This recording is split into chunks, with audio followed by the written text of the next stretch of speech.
I'm Rajni Singh, your friend, your guide and your trainer on What's You Today once again with the topic which we did for the last time, and the topic is the homophones in English.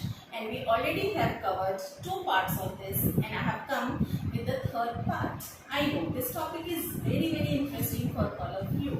ये topic आप सबके लिए बहुत interesting और बहुत काम की चीज़ है, क्योंकि शब्द तो छोटे छोटे होते हैं पर इनकी डिफरेंट मीनिंग होती है और इसका डिफरेंट यूज होता है।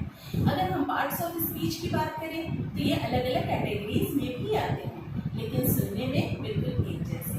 और अगर हमें इनका मीनिंग प्रॉपरली पता नहीं होता है तो हम उसको गलत जगह पे इस्तेमाल कर लेते हैं।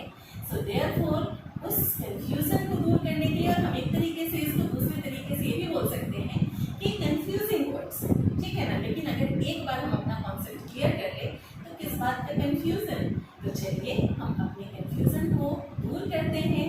और अगर वो पहले से दूर हैं तो बहुत अच्छी बात है।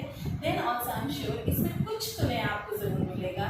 हो सकता है कि प्रोनाउंसिएशन मिस्टेक हो रही हो या कुछ और, तो चलिए देखते हैं विदाउट वेस्टिंग आवर टाइम।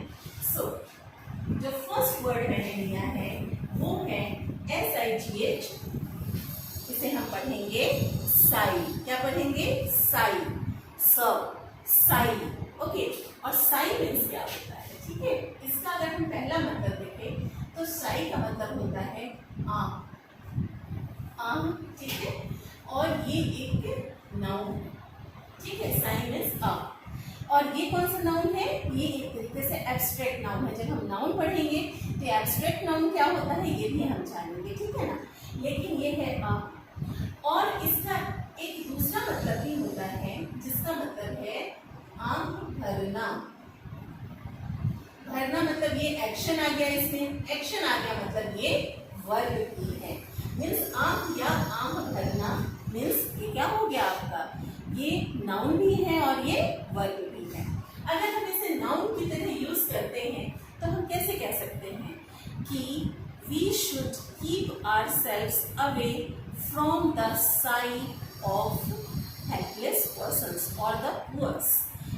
कोई भी गरीब इंसान है, ठीक है ना, या मजबूर इंसान है, उसकी आह से हमें क्या करना चाहिए? बचना चाहिए, ठीक है ना। मतलब उसके साथ कुछ भी ऐसा गलत काम नहीं करना चाहिए कि वो मतलब आह भरे, ठीक है। नेक्स्ट है आह भरना मीन्स आह, उसकी आह से हमें दूर रहना चाहिए, हमने बात किया यहाँ पे। नेक्स्ट है आह भरना। सो यहाँ पे हम एक सेंटेंस बोल सकते हैं कि शी साइड विथ, मैं लिखती हूँ इसको, she sighed in pain. She sighed in pain. उसने क्या किया? तो दुख में या दर्द में वो आंख भरी, उसने आंख भरी, ठीक है। और ये जो मैंने फर्स्ट सेंटेंस बोला था वो ये बोला था कि we should not take the side of poors. जो गरीब लोग हैं उनकी आंख हमें नहीं लेनी चाहिए, ठीक है। अब नेक्स्ट वर्ड हम देखते हैं। जो ये तो हमने बोला साई, और ये जो नेक्स्ट वर्ड है इसे हम पढ़ेंगे शाई, ठीक है। ये था साई और ये शाई। जो शलगम वाला श होता है वो शाई। थोड़ा सा सुनने में फर्क है साई और शाई, लेकिन फिर भी कई बार हम होमोफोनिक वर्ड्स हैं, हमको एक जैसे सुनाई देते हैं, ठीक है। लेकिन इसका मीनिंग बिल्कुल अलग है। शाई मीन्स क्या होता है? शर्मीला। और ये क्या होता है? ये एक एडजेक्टिव होता है, क्योंकि ऑफ कोर्स ये क्वालिटी है किसी पर्सन की कि वो शर्मिला है। और सिंपली हम ये बोल सकते हैं कि Amit is a shy boy. Amit कैसा लड़का है? अमित क्या है? एक शाई लड़का है, ठीक है ना। ओके, नेक्स्ट हमारा वर्ड है स्वीट। बहुत आसान सा और सिंपल सा वर्ड है ना, स्वीट। आप सभी को स्वीट पसंद है ना। पहले इसका मतलब देख लेते हैं कि स्वीट का मतलब क्या होता है। स्वीट मीन्स मीन्स होता है मिठाई। किसी भी शुभ ओकेजन पे, अवसर पे, ऑस्पिशियस ओकेजन पे आप क्या करते हैं, मिठाई खाते और खिलाते हैं। तो मिठाई किसी चीज का नाम है, इसलिए नाम है, ठीक है ना। और हम ये कह सकते हैं कि चिल्ड्रन लाइक स्वीट। बच्चों को क्या पसंद है, मिठाई पसंद है, ठीक है। यहाँ हमने नाउन की तरह यूज किया, ठीक है, चिल्ड्रन लाइक स्वीट। और दूसरा मतलब होता है इसका, इसी स्वीट का दूसरा मतलब होता है मीठी या मधुर, ठीक है। जैसे किसी का स्वभाव सपोज कीजिए बहुत ही मधुर है, बहुत मीठा है, मतलब वो सामने वाला बोलता है तो हमारे दिल को बहुत अच्छा सा महसूस होता है। हम कहते हैं अरे यार वो तो बहुत मीठी है, उसका स्वभाव बहुत मधुर है, ठीक है। तो उसके लिए यहाँ पे वो बन जाता है आपका एडजेक्टिव, क्योंकि वो किसी की क्वालिटी हो गई फिर से, ठीक है। तो हम ये कह सकते हैं कि Radha is a sweet girl. Radha is a sweet girl. Radha एक स्वीट गर्ल है। यहाँ हमने एडजेक्टिव की तरह यूज किया, यहाँ हमने उसे नाउन की तरह यूज किया, ठीक है। अब देखिए अगला शब्द आता है हमारा एयर। क्या पढ़ेंगे हम इसे, एयर। एयर नहीं, क्या पढ़ेंगे, एयर। कैसे, ए और र, एयर, एयर, ठीक है, एयर पढ़ेंगे हम इसे। और ये क्या है, ये है एयर मीन्स हवा, और हवा क्या होता है, नाउन होता है। ये भी एक एब्स्ट्रैक्ट नाउन होता है। अच्छा, इससे पहले मैं यहाँ आने से पहले ये मैंने जो स्वीट को समझा दिया आपको, लेकिन ये बताना भूल गई, ठीक है। तो पहले हम इस पे वापस आते हैं, ठीक है। तो ये SUITE क्या पढ़ने वाले हो आप इसे, सूट या सूटी या क्या, या सूट, ठीक है ना। मैंने कई बार लोगों को ये गलत बोलते हुए और उच्चारण करते हुए सुना है, ठीक है ना। लेट मी टेल यू, वो मैं आपका कंफ्यूजन दूर कर देती हूँ। सबसे पहले इसका मतलब क्या होता है, इसका मतलब होता है कमरों का सेट या फर्नीचर का सेट। मतलब ये दोनों ही केस में नाउन है। ये क्या है आपका, नाउन है, ओके। और इसे उच्चारण कैसे करेंगे, इसे हम उच्चारण करेंगे स्वीट। क्या बोलेंगे, स्वीट। जी हाँ, बिल्कुल जैसे आप इस स्वीट को उच्चारित कर रहे थे, स्वीट, बिल्कुल उसी तरीके से ये भी उच्चारण होगा स्वीट, ठीक है।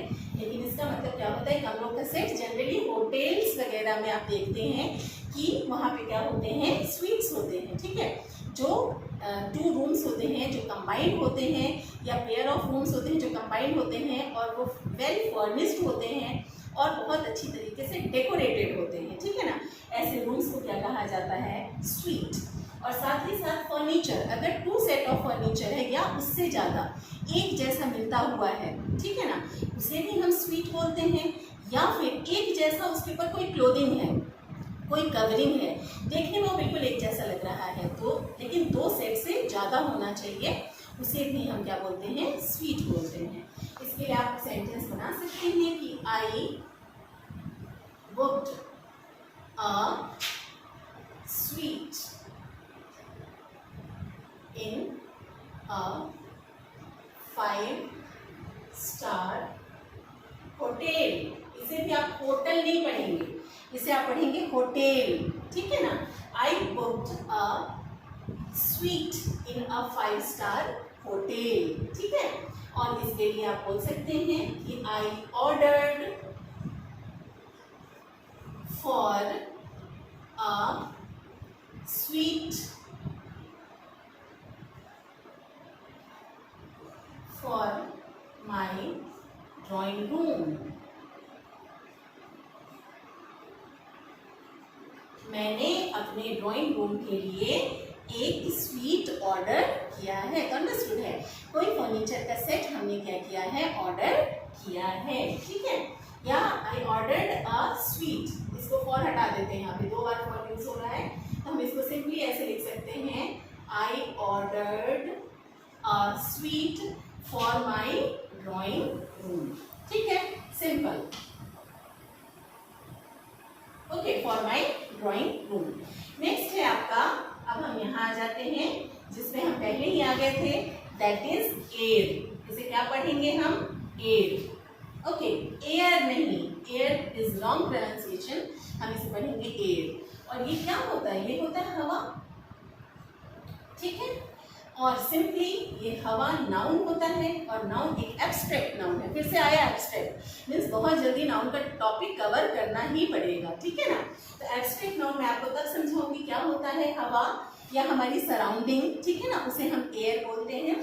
लेकिन एयर्स नहीं बोलेंगे आप कभी, ये मैंने आपको शायद समझाया है। जिसमें हम सिंगुलर से प्लूरल करते हैं तो मतलब कैसे बदल जाता है। अगर आप एयर्स बोल दोगे तो उसका मतलब फिर कुछ और हो जाता है। ठीक है, एयर्स का मतलब बहुत सारी चीज़ें होती है। एयर्स का मतलब घमंड होता है, या फिर कोई अगर कोई चीज़ समथिंग न्यूज़ और समथिंग लाइक दैट, तो उसे भी हम एयर्स बोलते हैं। ठीक है, तो दिस इज एयर मीन्स हवा।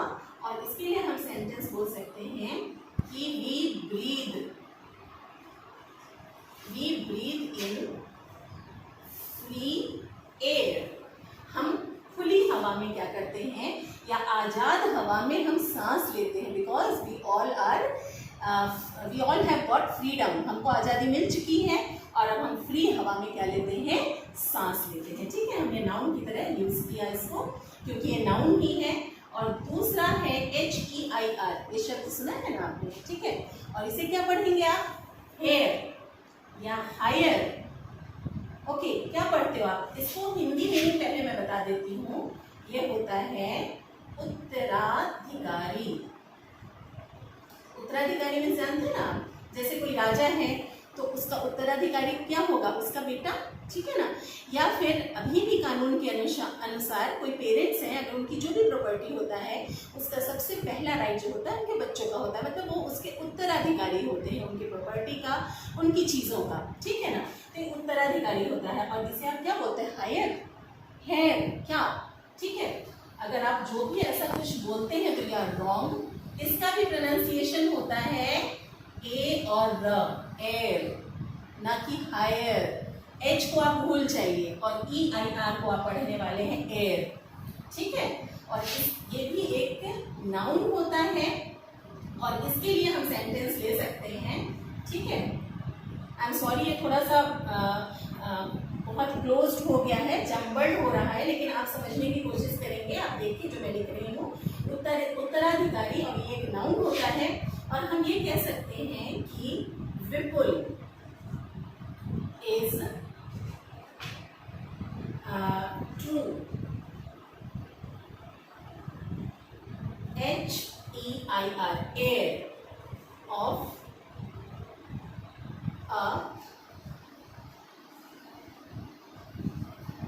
RESPECT respectful family. ट्रू की जगह हम लॉफुल कर देते हैं। ठीक है, लॉफुल। जो विपुल है वो कानून के अनुसार एक रिस्पेक्टफुल फैमिली का क्या है? हेयर है, मतलब वो उत्तराधिकारी है। ठीक है ना? ऑलराइट, अब हमारा नेक्स्ट वर्ड आता है प्रे। क्या पढ़ेंगे हम इसे?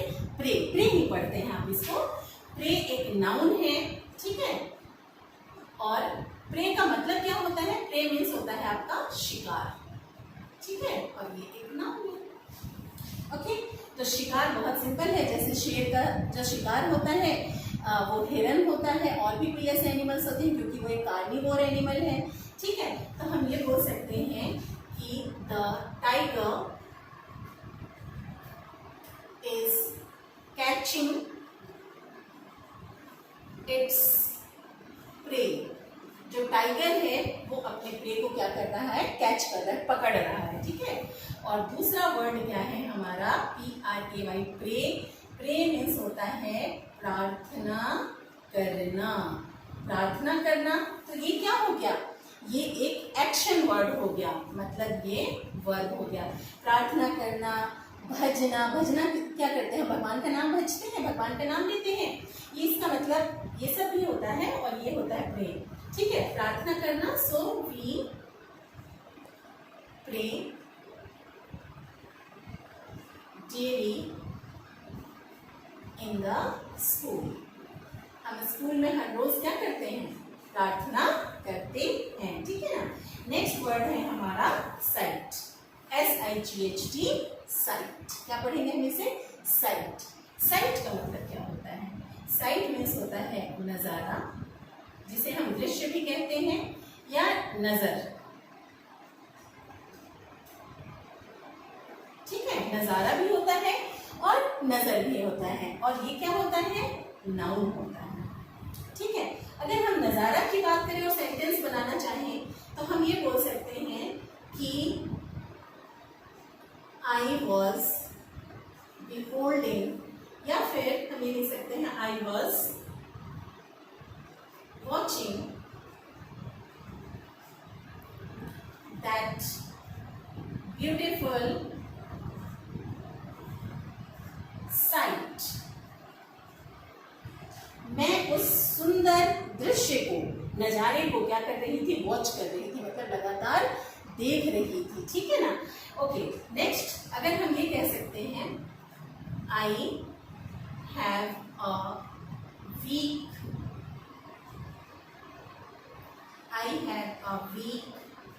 आई site, I have a weak eyesight, ठीक है ना। मतलब जो मेरी नजर है वो क्या है? कमजोर है, ठीक है ना। ये एक और सेंटेंस हो गया। और नेक्स्ट वर्ड है हमारा, ये भी है हमारा साइट, SITE, साइट। फिर से सुनने में दोनों बिल्कुल एक जैसे, लेकिन इसका मतलब क्या होता है? ठीक है, इसका मतलब होता है वह स्थान जहां कोई इमारत है, थी या होगी। एक मतलब ये हो गया, ऐसी कोई भी जगह जहां कोई इमारत सपोज कीजिए बनने वाली है, या बन चुकी है, या थी कभी, या बनी हुई है। मतलब कोई भी ऐसा प्लेस जो कि जहाँ पे समथिंग इज देयर, जो है या होगी। जैसे आपने देखा होगा ना कि जहाँ पे कंस्ट्रक्शन होता है उसे कंस्ट्रक्शन साइट कहा जाता है। यहाँ भी लोग गलती करते हैं, उसे कहते हैं साइड, SITE, साइड। मैंने कई लोगों को बोलते हुए सुना है, तो अगर आप अभी तक गलत बोलते हैं तो प्लीज उसे सही कर लीजिए। वो साइड नहीं होता, वो साइट होता है, बिकॉज वो एक काम की जगह है जहाँ पे आप कोई चीज खड़ी करने वाले हो, आप बनाने वाले हो, ठीक है ना। तो ये साइट का मतलब ये होता है। और हम इसके लिए एक सेंटेंस बना लेते हैं कि द कॉन्ट्रैक्टर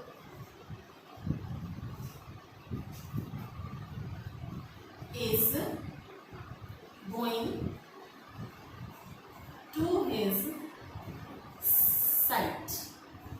जो कॉन्ट्रैक्टर है वो कहाँ जा रहा है? अपने साइट पे जा रहा है, ठीक है ना। मैंने सिंपल सा एक सेंटेंस बना दिया। और दूसरा यहाँ पे ये एक तरीके से नाउन हो गया, नाउन ही है। ओके, सो ये जो वर्ड हमने साइट लिखा है, हमने नाउन की तरह इसका यूज देख लिया। ये वर्ब भी होता है, और जब वर्ब होता है तो इसका मतलब क्या हो जाता है? इसका मतलब होता है जगह का निर्णय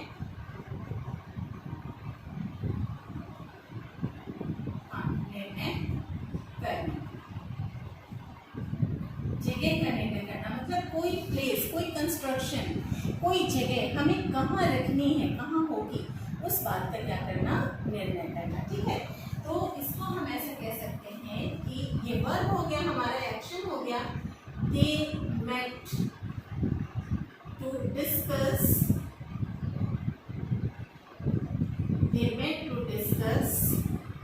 about the sighting, SITING। ये वर्ब का पार्टिसिपल फॉर्म है, ठीक है ना, प्रेजेंट पार्टिसिपल फॉर्म है। They met to discuss about the sighting of the new office building। New office building के साइटिंग के बारे में, मतलब वो जगह कहाँ होगी, इसका निर्णय करने के बारे में वे मिले डिस्कस करने के लिए, ठीक है ना। तो ये हो गए हमारे आज के total 5 what I can say points, जिसमें हमने 10 वर्ड्स को कवर किया है। और ये जो 10 शब्द हैं जो कि सुनने में हमें एक जैसे लगते हैं, पर इनकी मीनिंग्स अलग होती हैं और इनकी स्पेलिंग्स भी बिल्कुल अलग होती हैं।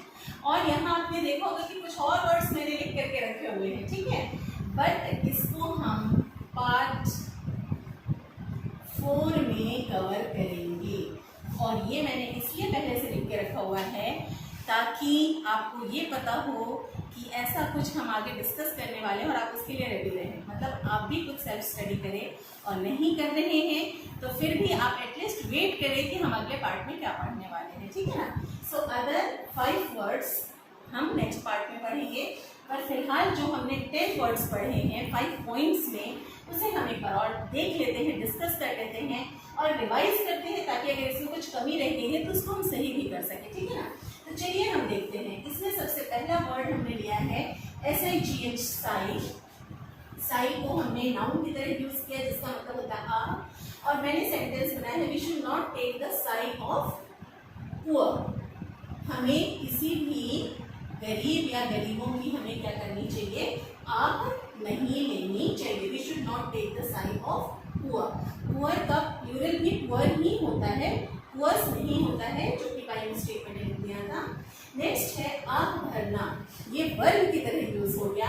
हमने लिखा है सी शाइड इन पेन, वो दर्द में आह भर रही थी, मतलब उसको किसी बात की दर्द थी या तकलीफ थी और उसमें वो आहें भर रही थी, ठीक है ना।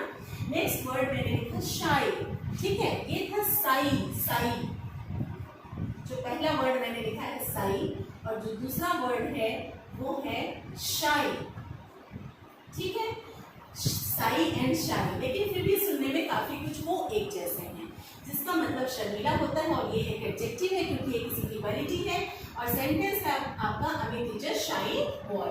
नेक्स्ट है हमारा स्वीट। स्वीट मीन्स मिठाई, ठीक है ना, जो कन्फेक्शनर जो बनाते हैं, ठीक है ना, मिठाइयाँ, दैट इज, और ये एक नाउन है। मैंने लिखा चिल्ड्रन लाइक स्वीट, मतलब बच्चों को मिठाई पसंद होती है, मिठाइयाँ पसंद होती हैं, और इसको हम जब एडजेक्टिव की तरह यूज करेंगे तो इसका मतलब निकल जाएगा मीठा या मधुर, ठीक है। और मैंने लिखा Radha is a sweet girl, मतलब राधा एक बहुत ही मधुर लड़की है, ठीक है ना। और दूसरा वर्ड मैंने लिखा जो कि बहुत इंपॉर्टेंट है, आपको दिमाग में रखना है, ये भी है स्वीट, और इसका मतलब है कमरों का सेट या फर्नीचर का सेट, जिसके लिए मैंने सेंटेंसेस यहाँ पे कोट किया है। I booked a suite in a five star hotel, मैंने एक 5-स्टार होटल में क्या किया है, एक स्वीट बुक किया है।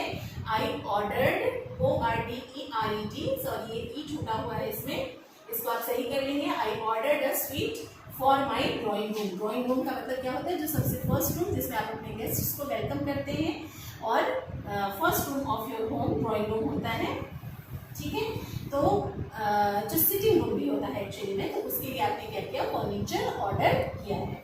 नेक्स्ट ये है एयर, जैसा कि मैंने बताया था, आप ध्यान देंगे उस पर, एयर मीन्स हवा, और मैंने लिखा है we breathe in free air, हम क्या करते हैं, आजाद हवा में क्या करते हैं, सांस लेते हैं। और ये भी एयर, एयर मीन्स उत्तराधिकारी, Vipul is lawful heir of a respectful family, ठीक है ना। विपुल जो है एक बहुत ही सम्माननीय परिवार का कानूनी रूप से उत्तराधिकारी है, ठीक है।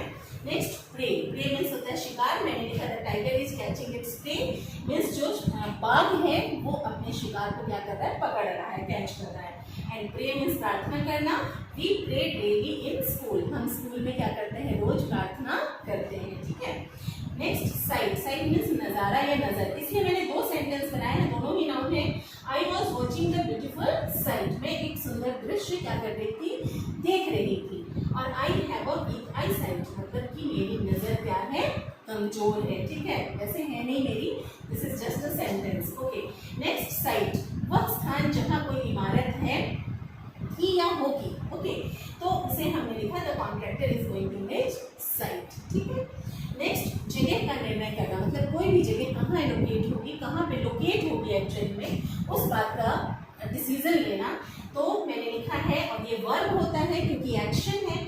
So they met to discuss about the siting of the new office building, ठीक है ना, जो नया ऑफिस बिल्डिंग होगा, ऑफिस बिल्डिंग में इसको कर देती हूँ ऑफिस का बिल्डिंग, ठीक है ना, वो कहाँ होगा, उसके लिए हम वो क्या करते हैं, मिले डिस्कस करने के लिए। So these were 5 points and to that 10 words, जो कि आपके लिए कितने इंपॉर्टेंट हैं ये आपको ध्यान में रखना है, याद रखना है, और ये सारे वर्ड्स को अपने दिमाग में बिठा लीजिए। And in the next part of video I am coming with other 5 words जो कि मैंने अभी छोड़ दिए हैं, और ये 5 पॉइंट्स हैं लेकिन 10 वर्ड्स हैं जिसको मैं लेकर के आऊँगी, और बहुत इंटरेस्टिंग है, बिलीव मी। जब आप पढ़ते हैं तो ये सारे ऐसे वर्ड्स हैं जिनको पढ़ के मज़ा आता है, और तुरंत ही आप उसको दिमाग में याद रखने की कोशिश करते हैं और याद रख भी लेते हैं। और ऐसा ही करना है आपको, अपनी वोकैबुलरी को डे बाय डे बिल्डअप करते चले जाइए, and that day is not far away when you are going to be fluent in English, ठीक है ना। You will speak English freely. So with this hope, अगर आपको ये चैप्टर फिर से पसंद आया है तो प्लीज़ इसे लाइक ज़रूर कीजिए। Please motivate me, encourage me bye liking this video. और साथ ही साथ अभी तक अगर आपने इस चैनल को सब्सक्राइब नहीं किया है तो do subscribe, as well as you please press the bell icon so that you can get the notification at the earliest as soon as the video will be launched. And the next thing is, please comment me in the comment box that if you liked it, disliked it, did you find anything new, जो भी है आपको कैसा लगा वो सारी चीज़ें मुझे बताइए। मैं आपके कमेंट्स ज़रूर पढ़ती हूँ और मैं उस पर ज़रूर विचार भी करती हूँ, ठीक है ना। So till then, keep on learning and keep on increasing, building up your vocabulary. See you in the next video. Till then, bye bye and take care.